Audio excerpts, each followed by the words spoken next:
Assalamualaikum warahmatullahi wabarakatuh. Alhamdulillahirabbil alamin, wassalatu wassalamu ala asyrafil anbiya'i wal mursalin wa ala alihi wa sahbihi ajma'in. Alhamdulillah, kita masih bisa melanjutkan materi dengan mata pelajaran kita ilmu pendidikan Islam, ya, dengan materi konsep pendidikan Islam. Nah, temanya kali ini yaitu konsep pendidikan Islam. Pendidikan adalah proses pengembangan dan pendewasaan melalui pelatihan, pengajaran, serta pengalaman. Jadi, yang namanya pendidikan itu adalah proses. Ya, yang namanya proses ya harus bertahap. Proses pengembangan dan pendewasaan. Nah, melalui apa? Ya, melalui pengajaran, pelatihan, serta pengalaman belajar murid dan juga pengalaman belajar dan mengajar guru. Selanjutnya, pendidikan dapat mengubah sikap manusia menjadi lebih berakhlak dan beradab. Nah, memang ya, tujuan pendidikan adalah membentuk insan kamil. Ya, tujuan pendidikan Islam adalah membentuk insan yang kamil. Insan kamil itu seperti apa? Yaitu manusia yang lebih berakhlak dan beradab. Nah, pendidikan Islam, ini kita bahas pendidikan Islam. Pendidikan Islam itu mengajarkan nilai-nilai religius berdasarkan Al-Quran dan As-Sunnah. Nah, tujuannya ya tadi, menjadi insan yang kamil, yaitu mencetak generasi soleh dan solehah yang berilmu dan beradab. Nah, itu. Jadi nanti ini berbagai konsep pendidikan Islam yang akan kita pelajari nanti. Nah, yang pertama, kita tahu dulu nih pengertian pendidikan Islam. Pendidikan Islam adalah nama sebuah sistem. Ya. Pendidikan Islam adalah nama sebuah sistem, yaitu sistem pendidikan yang Islami. Sistem pendidikan yang Islami. Nah, mungkin kawan-kawan sudah paham semua, ya. Sistem pendidikan yang Islami itu bagaimana? Yaitu sistem pendidikan yang di situ sumbernya dari Al-Quran dan As-Sunnah.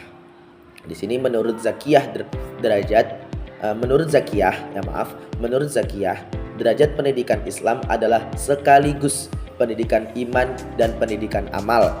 Nah, jadi pendidikan Islam itu, derajat pendidikan Islam adalah sekaligus pendidikan iman dan juga pendidikan amal. Dan karena ajaran Islam ini berisi ajaran tentang sikap dan tingkah laku pribadi masyarakat untuk kesejahteraan hidup perorangan dan bersama.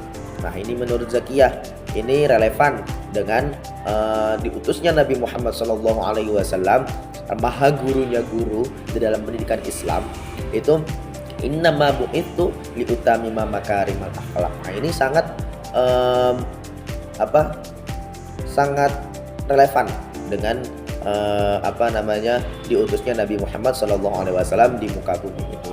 Untuk ini pendidikan Islam ini berisi ajaran tentang sikap dan tingkah laku pribadi masyarakat untuk kesejahteraan hidup perorangan dan bersama.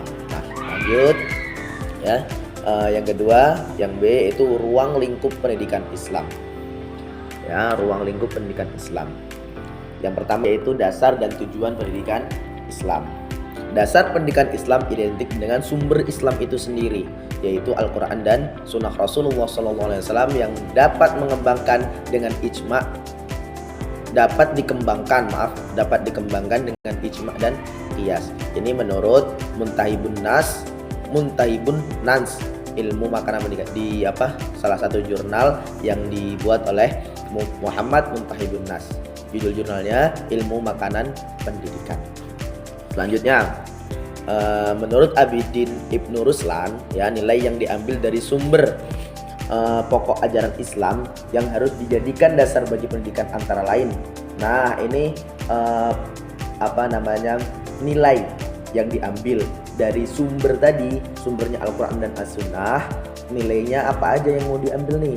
Yaitu akidah, akhlak, penghargaan kepada akal kemanusiaan, keseimbangan, rahmat bagi seluruh alam. Ini menurut Abidin Ibnu Ruslan tadi. Oke, lanjut.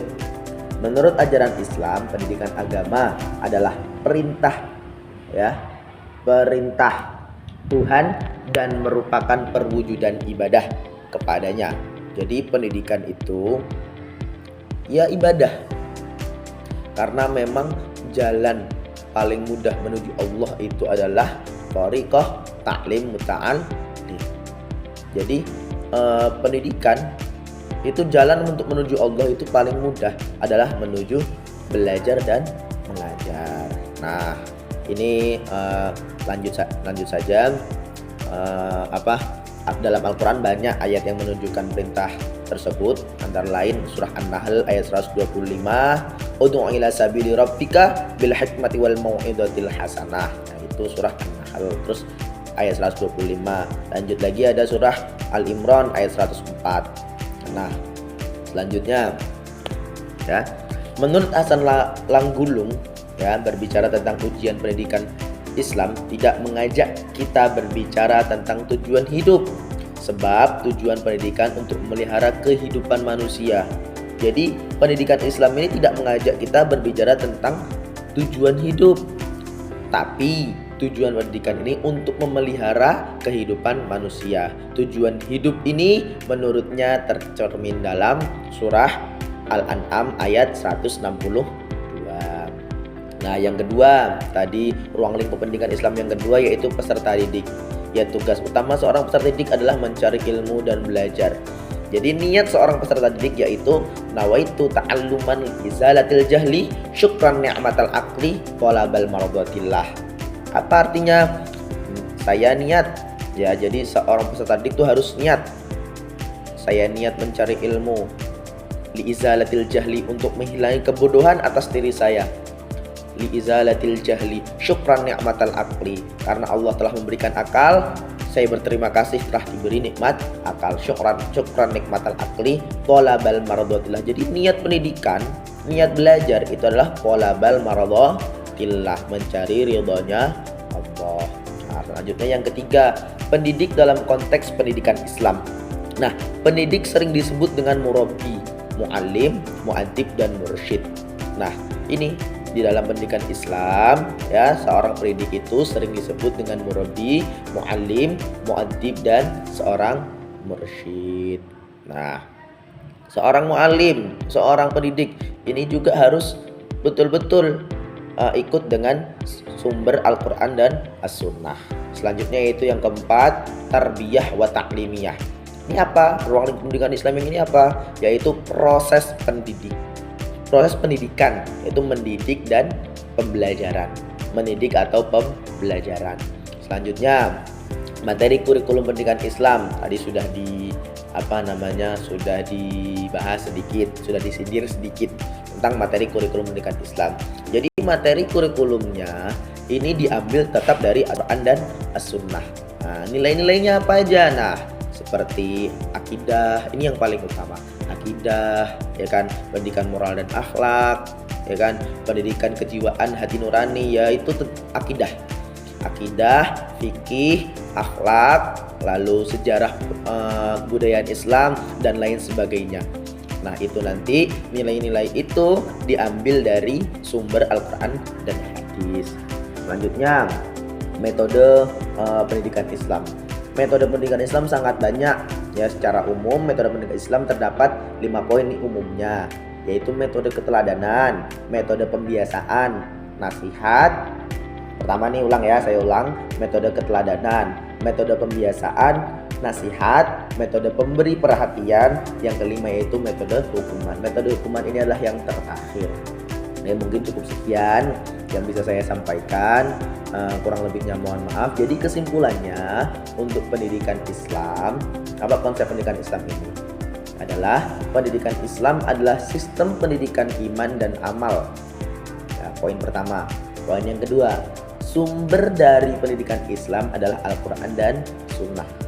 Poin ketiga, ruang lingkup pendidikan Islam meliputi dasar dan tujuan pendidikan Islam. Yang pertama ya, yang kedua peserta didik, pendidik, proses mendidik dan pembelajaran ya, Terus materi dan kurikulum metode pendidikan Islam. Nah, ada 6 nih ruang lingkup pendidikan Islam yang ada di materi saya. Nah, selanjutnya poin selanjutnya yaitu hakikat pendidikan Islam. Hakikat pendidikan Islam adalah mencetak manusia beriman, hakikat pendidikan Islam adalah mencetak manusia beriman, berilmu, dan berakhlak mulia, serta bertanggung jawab sebagai khalifah Allah. Nah, jadi manusia diciptakan di bumi itu menjadi khalifah. Saya teringat satu makalah Arab ya tentang pendidikan Islam, yaitu laisal jamalul badan wal wajhi walakin jamalul ilmi wal akhlak. Tidaklah dikatakan bagus, cantik, gantengnya seseorang itu karena baju dan wajahnya, ya, badan dan wajahnya, walakin jamal, tetapi dikatakan cantik, ganteng atau bagusnya seorang itu adalah dari ilmu dan akhlaknya. Bagaimana kita mendapatkan ilmu itu? Nah, itu hanya untuk orang yang bersungguh-sungguh. Nah, wa fi ladunni qalla wa fi qatni wa qatni aidun qad yafi. Nah, itu manjada wajada. Mungkin cukup sekian dari saya, banyak kekurangannya mohon maaf. Assalamualaikum warahmatullahi wabarakatuh.